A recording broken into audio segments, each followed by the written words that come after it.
اسلام کے غلبے کا وقت قریب آئے، جب حق کے غلبے کا وقت قریب آتا ہے، جب ظلم کے خاتمے کا وقت قریب آتا ہے، جب کفر کے کلمے کے پست ہونے کا وقت قریب آتا ہے، جب دنیا میں امن و انصاف اور کلمہ توحید کے غلبے کا وقت قریب آتا ہے، تب اللہ تعالیٰ چھٹائی کا پروسیس شروع فرماتے ہیں۔ یہ ذہن میں رکھیے گا، اس سے پہلے تک تینوں قسم کے مسلمان ملے جلے رہتے، بالکل ملے جلے، ایک گھر میں تینوں قسم کے مسلمان پائے جاتے، ایک مسجد میں تینوں قسم کے مسلمان، ہر جماعت اور دینی اجتماع میں تینوں قسم کے مسلمان، ہر نشست میں تینوں قسم کے مسلمان، سب کچھ سب ایک ساتھ ہوتا ہے، ملے جلے رہتے کوئی۔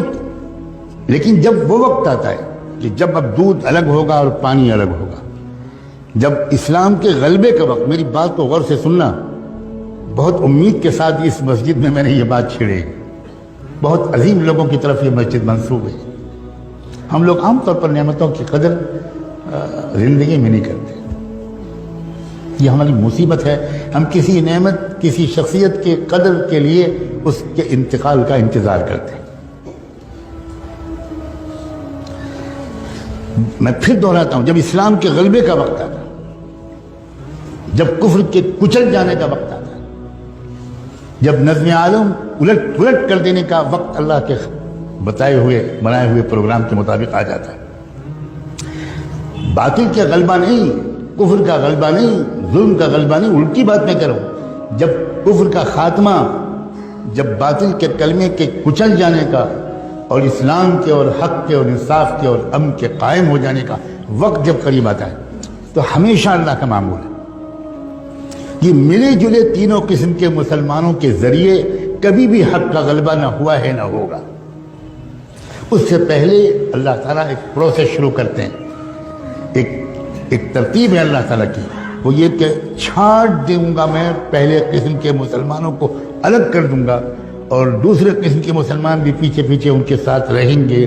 لیکن تیسرے قسم کے ایک انسان کو بھی میں اپنے مقبول بندوں اور بندیوں کے ساتھ کھڑے رہنے کی اجازت نہیں دوں گا۔ پھر میل تو چھٹے گا، الگ ہوگا۔ اور اس کا طریقہ کیا ہوتا ہے؟ اس کا طریقہ اللہ کی طرف سے یہ ہوتا ہے کہ کفر ظلم شروع کرتا ہے، ستانا شروع کرتا ہے، بڑھتا چلا جاتا ہے ظلم، ٹارچر ہوتا ہے، چلتے پھرتے مسلمانوں کو مارا جاتا ہے، جیلوں میں ٹھوسا جاتا ہے۔ یہ طریقہ ہے اللہ کا، یہ فلاں حکومت کر رہی ہے، فلاں حکومت کر رہی ہے، یہ ظاہری طور پر ہم کو اسباب کے اعتبار سے کچھ کام کرنا ہماری ذمہ داری ہے، لیکن میں سمجھا رہا ہوں یہ اللہ تعالیٰ کا ہمیشہ سے یہ سسٹم ہے۔ اُذِينَا مِن قَبْلِ أَن تَأْتِيَنَا وَمِن بَعْدِ مَا جِئْتَنَا، بنو اسرائیل کے لوگوں نے موسیٰ علیہ السلام سے کہا تھا کہ پہلے بھی ہم ذلیل سمجھے جاتے تھے، فرعون کے لوگ ہم کو دلتوں سے زیادہ بدتر سمجھتے تھے، ہمیں غلامی کی زنجیروں میں جکڑ رکھا تھا، آپ آئے، ہم نے آپ پر ایمان ہم نے قبول کیا، ہم نے آپ کا ساتھ دیا، اس کے بعد بھی وہی ظلم ہم پر ہو رہا ہے۔ وہ ظلم اور ظلم میں فرق تھا۔ چنانچہ موسیٰ علیہ السلام نے بعد میں جو جوابات دیے اور بعد میں اس قوم کی تاریخ نے جو مرحلے طے کیے،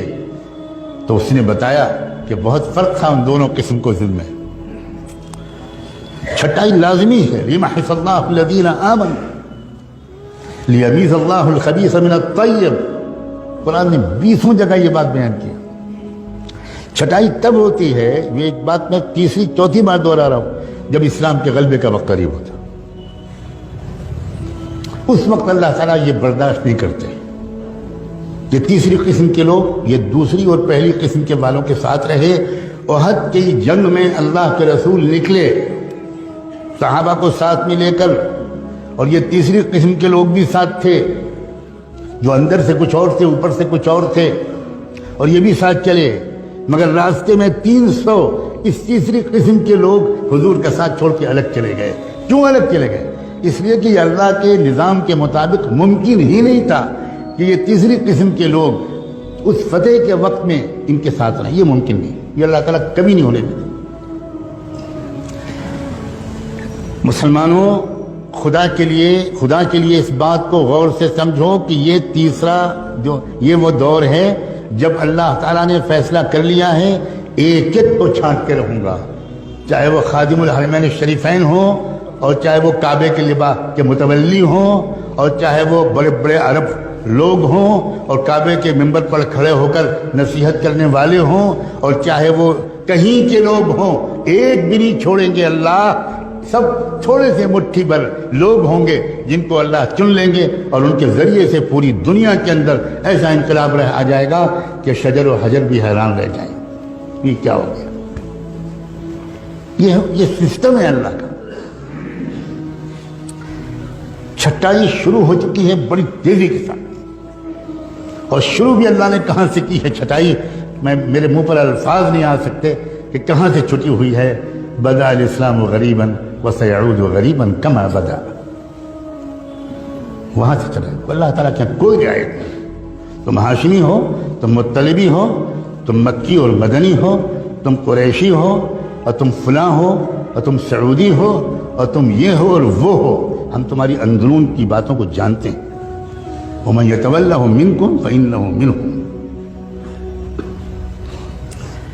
یہ دور، یہ عام دور نہیں ہے، یہ چھٹائی کا زمانہ ہے۔ آخری موقع ہے سنبھلنے کا، آخری موقع ہے توبہ کا، اور اپنی وفاداری کو ٹھیک کرنے کا۔ صرف ٹوپی پہن لینے کا نام بدلنا نہیں ہے، صرف کرتا پجامہ اور داڑھی کا نام بدلنا بالکل نہیں ہے۔ ہمیں جائزہ لینا پڑے گا کہ کیا ہم اسلام کے وفادار ہیں یا اپنی پارٹی کے وفادار ہیں، اپنی سیاسی پارٹی کے وفادار ہیں، اپنے لیڈر کے وفادار ہیں، اپنے پیٹ کو شرمگاہ کے وفادار ہیں، اپنی ذاتی انٹرسٹ اور اغراض کے وفادار ہیں۔ قدم قدم پر ٹکراؤ ہوگا، قدم قدم پر ٹکراؤ ہوگا۔ ایک طرف تقاضا ہوگا اسلام کی وفاداری کا، اس میں ممکن ہے تکلیفیں آئیں، بالکل آئیں گی، بالکل آئیں گی، جیل بھی آئے گی، پھانسی بھی ہوگی، سزائے موت بھی ہوگی، فقر و فاقہ بھی ہو سکتا ہے، پتہ نہیں کیا کیا ہو سکتا ہے۔ یہ تو بالکل یقینی بات ہے کہ چھٹائی لازمی ہے، مگر عجیب بات ہے یہ حالات اور یہ چھٹائی، خدا کرے اتنی ہی بات سے آپ سمجھ گئے ہوں، یہ انتہائی شاندار مستقبل کی علامت ہے۔ بات الٹی ہے۔ اگر اسلام کا غلبہ ابھی دور ہوتا، ابھی اس میں کئی صدیاں باقی ہوتی، تو میں پورے یقین کے ساتھ عرض کرتا ہوں اس مسجد میں بیٹھ کر کہ ابھی بھی وہ حالات نہ آتے، نہ یہاں آتے، نہ یورپ میں آتے، نہ امریکہ میں آتے، نہ عرب میں آتے، نہ مشرق میں آتے، نہ مغرب میں آتے، نہ شمال میں آتے، نہ جنوب میں آتے۔ ہر جگہ حالات اسی طرح کے آ رہے ہیں۔ یہاں آپ کوس لیجئے کہ ابھی فلاں کی حکومت ہے، اور باقی جگہ یہ تو خداوندی ایک نظام ہے، اور اس نظام کو دیکھ کر ڈر اور خوف، مایوسی اور پریشانی، اب کیا ہوگا، یہ لوگ کیا کر رہے ہیں، یہ حکومت کیا کر رہی ہے، آئندہ مسلمانوں کا مستقبل اس ملک میں کیا ہوگا، اسلام کیسے بچے گا، یہ سوالات ان کے ذہن میں آ رہے ہیں جو پہلے قسم کے مسلمانوں والی تربیت پائے ہوئے نہیں، یہ ان کے ذہن میں آ رہے ہیں۔ ورنہ جن کا ایمان مضبوط ہے، جن کا علم گہرا ہے، جن کی سمجھداری بہترین ہے، جو قرآن کو سمجھے ہوئے ہیں، جو اچھی صحبتیں پائے ہوئے ہیں، وہ اپنے وقت کو موبائل میں ضائع نہیں کرتے، انٹرنیٹ میں ضائع نہیں کرتے، بازاروں میں گھومنے میں ضائع نہیں کرتے، وہ سمجھداروں کے پاس بیٹھ کر سمجھداری کی باتیں سننے میں اپنا ایک ایک منٹ استعمال کرنے کی کوشش کرتے ہیں۔ ان کا بالکل الٹا خیال ہے۔ ان کا حال اس وقت کے حالات میں یہ ہے کہ ایسا لگتا ہے کہ اندھیرا بڑھ رہا ہے، جس کا مطلب یہ ہے کہ اب صبح روشن قریب ہے۔ بالکل الٹا تاثر ہے ان کا۔ ان کو فکر جانتے ہیں کس بات کی ہے؟ میں صاف کہنا چاہتا ہوں، پہلی قسم کے اس وقت جو ایمان والے ہیں ان کو فکر یہ ہے کہ میرا بھی شرکت، میری بھی اس فتح والی مہم میں ہو پائے گی کہ نہیں ہو پائے گی، یہ فکر ہے۔ فتح تو ہوگی، الا ان نصر اللہ قریب۔ اس ملک کو بھی پہچاننا مشکل ہوگا، اس کے چپے چپے سے کلمہ توحید کی آواز آئے گی۔ یہ چمن معمور ہوگا نغمہ توحید سے، یقیناً اس میں کوئی شک نہیں ہے۔ فکر جو ہے اس پہلی قسم کے لوگوں کو وہ یہ کہ میری شرکت، میری اولاد کی شرکت، میرے جگر کے ٹکڑوں کی شرکت، میرے شاگردوں کی شرکت، میرے دوستوں کی شرکت، میرے قریبی لوگوں کی شرکت اس مہم میں ہو پائے گی کہ نہیں ہوگی؟ ہم تو نہیں کان پکڑ کے نکال دیے جائیں گے، ہم تو نہیں محروم کر دیے جائیں گے کہ نہیں نہیں نہیں تم نہیں شریک ہو، تم اس قابل ہی نہیں، ہم تم کو خوب پہچانتے ہیں، ہم تم کو خوب پہچانتے ہیں۔ لا تخرجوا، کیا ہے وہ جو کہا گیا تھا ان منافقین سے،